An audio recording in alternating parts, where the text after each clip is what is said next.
নববর্ষের শুভেচ্ছা, নববর্ষের বিলম্বিত শুভেচ্ছা। আসলে নববর্ষের পরের রাজনীতি কি হতে যাচ্ছে, ডিসেম্বরে ইলেকশন হচ্ছে নাকি জুনে, এসব নিয়ে কথা বলার জন্য আজ আমাদের সঙ্গে রয়েছেন ডক্টর মোহাম্মদ ইউনূস। ডক্টর মোহাম্মদ ইউনূস, আপনাকে আমাদের অনুষ্ঠানে স্বাগত জানাই। আমরা আমাদের সাথে আরো রয়েছে জনাব মাসুদ কামাল। জনাব মাসুদ কামাল, আপনাকে আমাদের শুভেচ্ছা জানাই। আপনি আমাদের সময় দিয়েছেন, সেজন্য শুভেচ্ছা কৃতজ্ঞতা জানবেন। আমি একটি প্রশ্ন দিয়ে আসলে প্রথমে আপনাদের দুজনের কাছ থেকে জানতে চাই, ইলেকশন কবে হবে বলে আপনি মনে করেন? ডিসেম্বরে, ফেব্রুয়ারিতে? আগামী সপ্তাহে যদি তারেক রহমান এসে বলে যে আমি ইলেকশন চাই এবং ডিসেম্বরের মধ্যে চাই, যদি বলে, আপনি নিশ্চিত থাকেন ইলেকশন ডিসেম্বরে হবে। কারণ ডক্টর ইউনূস ওই রিস্কে যাবে না, তার পক্ষে এই চাপ সামাল দেওয়া সম্ভব না।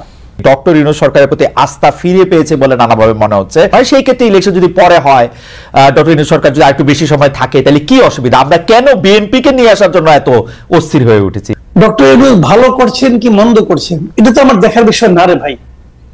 না, কেন আমি বলি, ডক্টর ইউনূস কোন সরকারের প্রধান? উনি একটা অন্তর্বর্তী সরকারের প্রধান। অন্তর্বর্তীকালীন সরকার মানেটা কি? মানেটা হলো একটা রেগুলার গভর্নমেন্ট আসবে, যতদিন সেই রেগুলার গভর্নমেন্টটা না আসে ততদিন সরকারটাকে পরিচালনার জন্য এবং রেগুলার গভর্নমেন্ট আনার জন্য যে নির্বাচনটা হবে, সেই নির্বাচনটা অবাধ এবং নিরপেক্ষ করার জন্য একটা সরকার দরকার। সেটি হলো ডক্টর ইউনূসের সরকার। এই কথা কিন্তু মাথায় রাখতে হবে। কাজে এই সরকার তো রেগুলার গভর্নমেন্টের মতো কাজ করবে না। এবং অন্তর্বর্তী সরকার, আপনি যেগুলো আমরা সাফল্য বললাম, আমরা কিন্তু এগুলি একটাও অস্বীকার করছি না। রমজানের শাকসবজির দাম কম ছিল, কোনো সন্দেহ নাই।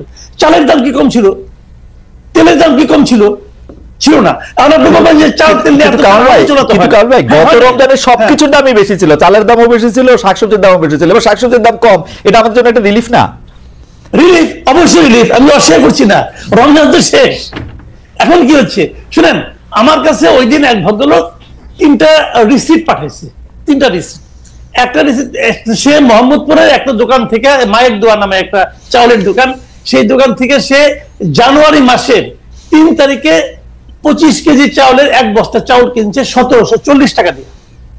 সেই একই দোকান থেকে সেই একই চাল, একই পরিমাণ চাল উনি ফেব্রুয়ারি মাসের 1 তারিখে কিনছেন 1950 টাকা দিয়ে। সেই একই দোকান থেকে একই পরিমাণ চাল, 25 কেজি চাল, উনি এপ্রিল মাসের 7 তারিখে কিনেছেন 2155 টাকা দিয়ে। কথাটা খেয়াল করেন, 4 মাসের ব্যবধানে চাউলের দাম 1700 থেকে 2100 টাকা হয়ে গেছে, কিন্তু একই দোকানে একই জায়গায়। কাজেই এটা হলো রিয়েলিটি। আর গতকালকে তো আপনার তেলের দাম বেড়ে গেল 1 লাফে 14 টাকা। তো এখন আপনি যদি বলেন না তেলের দাম কম আছে, চাউলের দাম কম আছে, দাম বেড়েছে কিন্তু আমাদের ক্রয় ক্ষমতা বেড়েছে, বলতে পারেন ভাই। অনেক কথাই আগেও শুনেছি, এখনো শুনতে পারি। সেগুলি এক জিনিস। বিষয়টা কি হয়েছে আমি বলি, ডক্টর ইউনূস হলো একটা অসাধারণ পিআর পারসন।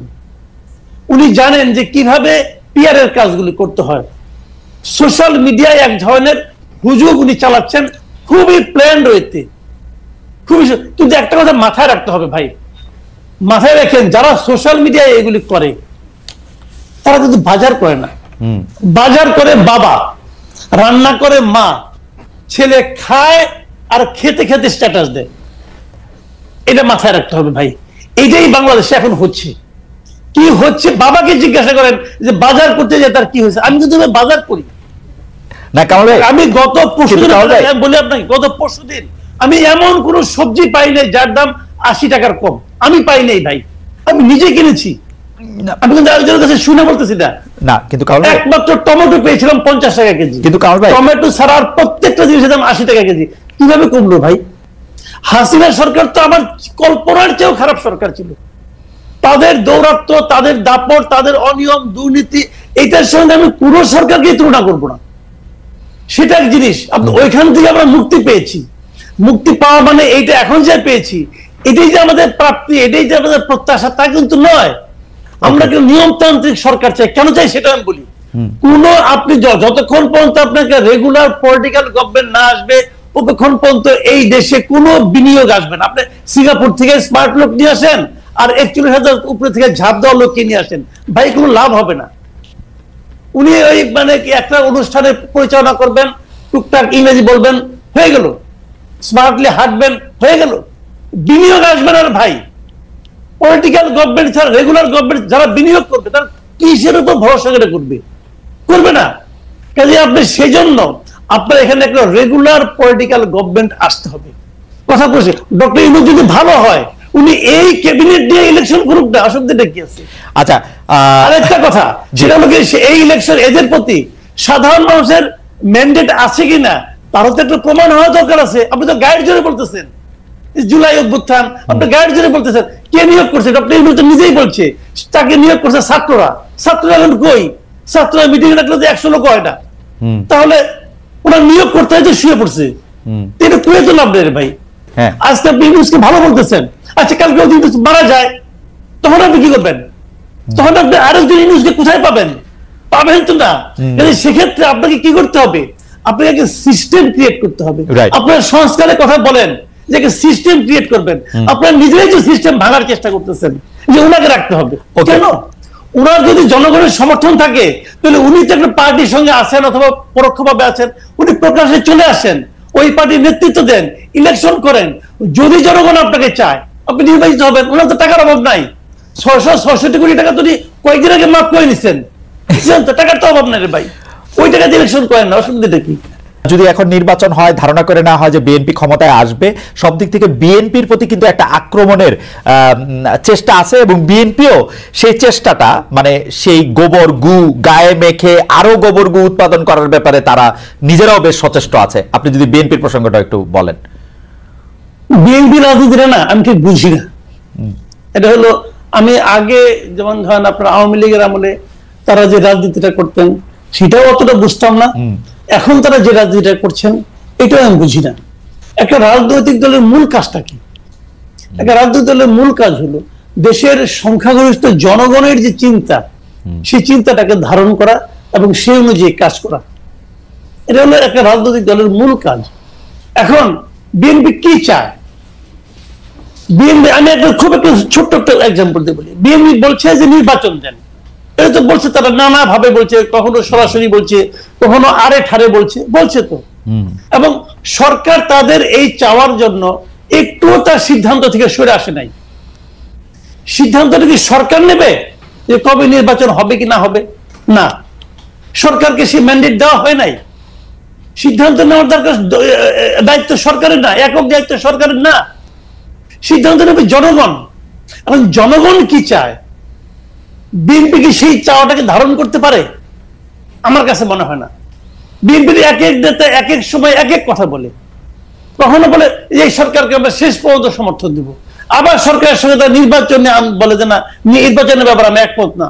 আবার আরেক নেতা দেখলাম বলে যে আমরা প্রতিদিন বলবো আপনারা অনির্বাচিত ম্যান্ডেট প্রাপ্ত না, এগুলি বলে। মানে এই সমস্ত কথার মানে না রকম কথামালা দেখি আমরা।